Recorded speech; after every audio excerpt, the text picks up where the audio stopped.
तो जनाब अली अमीन गंडापुर और अलीमा ख़ान साहिबा जिनकी मुलाकात इमरान खान साहब से हो चुकी है और काफ़ी ज़्यादा खुशगवार मूड में नज़र आ रही हैं। अलीमा ख़ान साहिबा, सलमान सफदर साहब भी उनके साथ मौजूद हैं। इमरान खान साहब और उनकी अहलिया बुशरा इमरान के अगेंस्ट एक दफ़ा फिर अडयाला जेल के अंदर तोशाखाना 2 ट्रायल बड़ी तेज़ी से चल रहा है। आज सुबह 10 बजे प्रोसीडिंग्स का आगाज़ होता है और शाम 6 बजे तक ये प्रोसीडिंग्स चलती हैं। इन प्रोसीडिंग्स में सबसे इम्पॉर्टेंट बात आज कि आने वाले 2 गवाह थे जिनके ऊपर सरकार के पूरे केस का इन्हिसार था। एक गवाह सुहेब अब्बासी जो अप्रेज़र है और एक इनाम उल्ला शाह जो हर केस में इमरान खान साहब और उनकी अहलिया के ख़िलाफ़ झूठा गवाह बनाकर पेश किया जाता है। इन दोनों गवाहान के ऊपर आज बहुत मुफस्सल जिरा हुई, जिसके बाद मैं आपको ये बता सकता हूँ कि तोशाखाना 2 केस आज ही बहुत बुरी तरह से ज़मीन बोस होके दफन हो चुका है। ये हमारे जो 2 बहुत सीनियर वकला अरशद तब्रेज़ साहब और कोसैन मुफ्ती साहब, जिन्होंने इमरान खान साहब और बुशरा इमरान के बिहाफ पर आज की होने वाली प्रोसीडिंग्स में क्रॉस एग्जामिन किया, इन गवाहान की क्रेडिबिलिटी, उनकी ट्रस्टवर्दीनेस बिल्कुल आज ज़ीरो हो गई कोर्ट के आगे जो उन्होंने आज बयान दिया। मैं आपको ये बताता चलूँ कि इमरान खान साहब के ख़िलाफ़ तोशाखाना केस में सबसे अजीबोगरीब बात यह है कि ये किस्तों में प्रोसिक्यूशन हो रही है। कभी ECP प्रोसिक्यूट करती है, कभी एक चीज़ के ऊपर, एक तोहफे के ऊपर प्रोसिक्यूशन होती है, कभी एक तोहफे के ऊपर प्रोसिक्यूशन होती है। क्रिमिनल लॉ ऐसे नहीं चलता। तमाम प्रोसिक्यूशन यकजा करके एक ही ट्रायल होता है उसका। इससे ना सिर्फ नेशनल एक्सचेकर का नुकसान है, जेल का नुकसान है, कोर्ट का नुकसान है, और साइल के ऊपर आप देखें, इमरान खान साहब के ऊपर मैं बार बार कहता हूँ कि ना लीगली पॉसिबल है, ना for a human being possible है कि वो इतने मुकदमात की पैरवी करे, इतने मुकदमात में वकील इंगेज करे और एक के बाद एक केस जो है वो it's a never ending story. So अफसोस की बात ये है कि इमरान खान साहब के ऊपर सिर्फ एक केस इस वक्त बकाया है, उनकी और उनकी अहलिया के ऊपर। उसका नाम अलकादर ट्रस्ट है। अलकादर ट्रस्ट के ऊपर हम पूरी गर्मियों की छुट्टियां इंतज़ार करने के बाद आज से 5 दिन पहले इस्लामाबाद हाई कोर्ट में जब बिलाखिर पहुंच ही जाते हैं और बिलाखिर जब हमारे केसेस लगा ही दिए जाते हैं तो फिर भी अलकादर के केस में तारीख़ नहीं दी जाती है। ये अफसोस की बात यह है कि जब ख़वातीन के केसेस को बहुत प्रायोरिटी हासिल है, हमेशा से जजेस ने बड़ा सॉफ्ट कॉर्नर रखा। बुशरा इमरान के केस में ज़मानत मांगते हुए, उसकी हेयरिंग मांगते हुए, ज़मानत मांगते हुए नहीं, ज़मानत की हेयरिंग मांगते हुए हमें आज 7 महीने हो गए। जनवरी की सज़ा है, ये सितंबर हो गया है और अभी तक ये हेयरिंग हमें फ़िक्स नहीं की जा रही, अभी तक तारीख़ नहीं दी जा रही। ये बहुत अफसोस की बात है। जजेस की तादाद भी है, मौका भी है, दस्तूर भी है, असूल भी है कि ख़वातीन के केसेस को तो कम से कम सुना जाए, मगर उनका केस भी नहीं सुना जा रहा। इमरान खान साहब बड़ी दलेरी से एक के बाद एक केस को फेस करते आ रहे हैं। केसेस नहीं ख़त्म हो रहे। केसेस एक ख़त्म होता है तो दूसरी सज़ा का बंदोबस्त कर दिया जाता है। ये पैटर्न आप अडयाला जेल और अटक जेल से आप 2-2.5 साल से आप देखते चले आ रहे हैं। तकरीबन 800 दिन हो गए इमरान खान साहब को जेल में। इमरान खान साहब ने चीफ जस्टिस साहब से भी अपनी अपील की कि उनको सिर्फ़ और सिर्फ अदालतों से सुनवाई चाहिए और कुछ नहीं चाहिए। इंसाफ हम खुद ले लेंगे, सिर्फ हमारे केसेस फ़िक्स किए जाएं। हमारे केसेस नहीं फ़िक्स किए जा रहे। अलकादर का केस फ़िक्स नहीं किया जा रहा। ये जो आज केस तोशाखाना का हम करके आए हैं, इसमें आज 8 महीने हो गए हैं हमें अर्ली हेयरिंग्स देते हुए। इस्लामाबाद हाई कोर्ट के चीफ जस्टिस साहब जब से उन्होंने ओहदा संभाला है तब से इमरान खान साहब और उनकी अहलिया का कोई केस फ़िक्स नहीं हो रहा। किसी केस में हमें हेयरिंग नहीं मिल रही and this is very very unfortunate. So all we are hoping for and all we expect and all we ask for is a hearing from the Islamabad high court. वो हेयरिंग नहीं दी जा रही। तो आज इमरान खान साहब इसी बात पर बहुत ज़्यादा वो उनको तशवीश थी कि जब केसेस लगा भी दिए गए फाइनली तो फिर बिलाखिर तारीख़ क्यों नहीं दी गई। तारीख़ इसीलिए नहीं दी गई कि अगर तारीख़ दी जाएगी और अगर केस फिक्स होगा तो जैसे पिछले केसेस का हाल हुआ है वैसे ही इस केस का होगा। मैं चाहूँगा अलीमा आप आपको और ब्रीफ करें। शुक्रिया। बिस्मिल्लाहिर्रहमानिर्रहीम।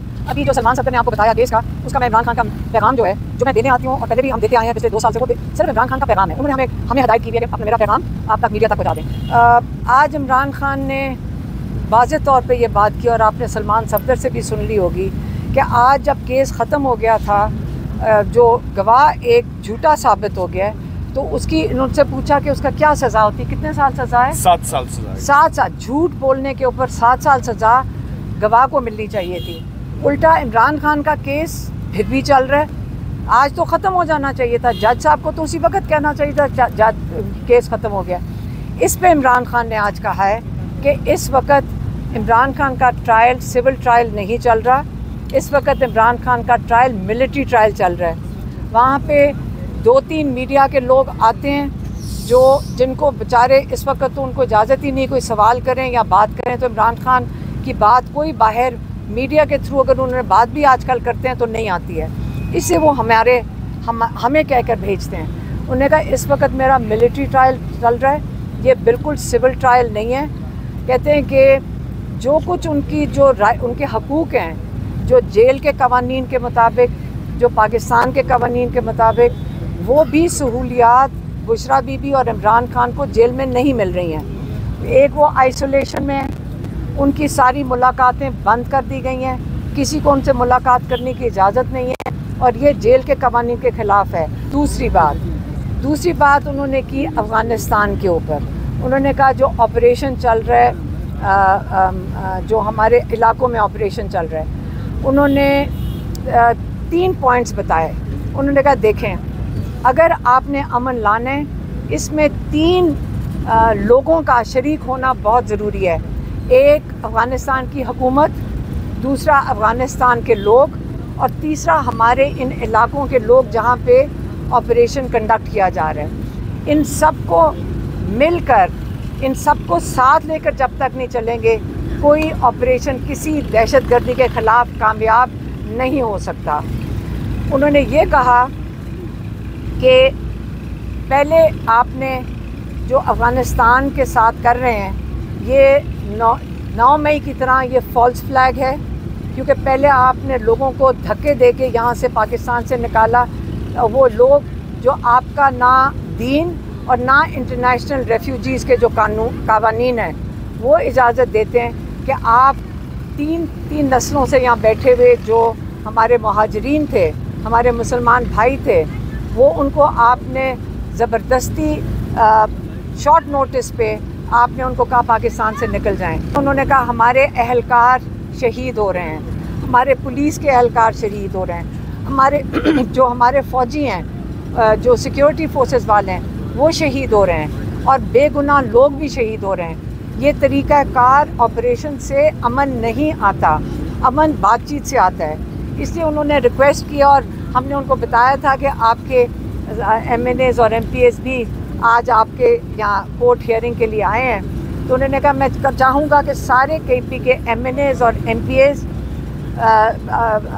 CM के साथ बैठें और यहाँ पे अमन के जो 3 चीज़ें हमने नुकात बताए हैं, इसके ऊपर अमल करें और जल्द से जल्द यहाँ पे हर किस्म का वो जो मसाइल हैं, ख़ास तौर पर क्योंकि इन इलाकों में सैलाब भी आया हुआ है, आपने इसको फौरी तौर पे ये जल्दी बंद करें, पहले कि इन्हीं अटैक्स की वजह से दहशतगर्दी सचमुच बढ़ जाए। एक दूसरा उन्होंने कहा कि सारे जो अलायंस के लोग हैं, क्योंकि CM साहब को वो अफ़गानिस्तान नहीं जाने दे रहे, हमारी यहाँ हुकूमत सेंटर की, उन्होंने कहा जो अलायंस के हेड हैं महमूद अचकज़ई साहब, वो अपने अलायंस को एक अमन डेलीगेशन लेकर जाएं, अमन डेलीगेशन लेकर जाएं अफ़गानिस्तान और उनके साथ मिलकर मुशावरत करके इसका हल ढूंढें। ये इमरान खान का दूसरा पॉइंट था। तीसरी बात उन्होंने की, तीसरी बात माफ़ कीजिएगा, मैं थोड़ा सा जहन से निकल गया था।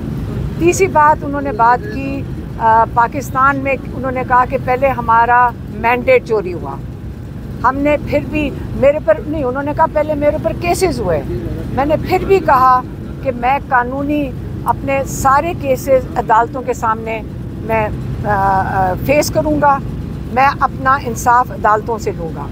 और उन्होंने शुरू से यही बात की थी, उनको ऑफ़र्स आए कि आप मुल्क छोड़ के चले जाएं, आपके केसेस 300 केसेस हैं आपके ऊपर। उन्होंने कहा नहीं, मैं अपने सारे केसेस का सामना करूँगा। उन्होंने अपने केसेस का सामना किया, 3 साल से ज़्यादा हो गए जो वो अपने केसेस का सामना कर रहे हैं। फिर उन्होंने कहा कि उन्होंने हमारी पार्टी के ऊपर जुल्म किया, उन्होंने हमारा इलेक्शन चोरी किया, उन्होंने इलेक्शन मैंडेट, उन्होंने जो 2/3 मेजॉरिटी थी आपने चोरी कर ली। अच्छा चलें, हमने तो जाकर हम अदालतों में गए, हमें फिर भी अदालतों में गए, इस इलेक्शन कमीशन में गए, कोई इंसाफ नहीं मिल रहा। लेकिन इस हद तक कि अब एक रिपोर्ट निकली है कॉमनवेल्थ की रिपोर्ट लीक हुई है। ये रिपोर्ट हमारी हुकूमत को, उन्होंने कॉमनवेल्थ के ऑफिस ने कहा है कि ये रिपोर्ट हमारी हुकूमत को भी दी गई थी, ये इलेक्शन कमीशन को भी दी गई थी कि पाकिस्तान में धांधली और वोट चोरी किया गया है। अब जब एक इंटरनेशनल ऑर्गेनाइजेशन ने भी कह दिया और जो इलेक्शन कमिश्नर है जिसने इसके ऊपर कोई अगला कदम नहीं उठाया, वो है सिकंदर सुल्तान, राजा सिकंदर सुल्तान। और आपको पता है पाकिस्तान का कानून इस पे वोट चोरी के ऊपर बड़ा सख्त है। पाकिस्तान में आप वोट चोरी आर्टिकल 6 लगता है जो गद्दारी के ज़िम्मे में आता है।